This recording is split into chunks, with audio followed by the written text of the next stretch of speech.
ভাই শোনো, আমাদের সাথে এটা হয়েছে তাই আমি তোমাদেরকে বলতেছি।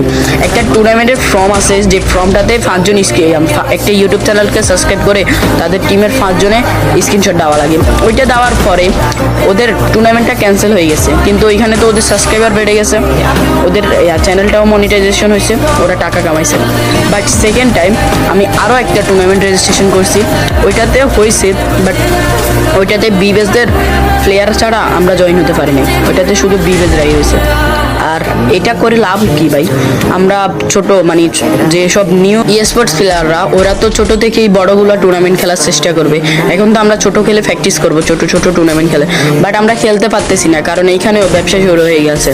আরে বাঙালি, তোরা স্পোর্টস নিয়েও ব্যবসা করলি, একটা ছোট যেগুলো নিউ স্পোর্টস খুলেছে ওরা তো প্র্যাকটিসের পরেই বড় বড় টুর্নামেন্ট খেলবে, আর আমরা তো ছোট থেকেই বড় খেলবো, কিন্তু আমরা খেলতে পারতেছি না কারণ স্পোর্টস নিয়েও ব্যবসা শুরু হয়েছে।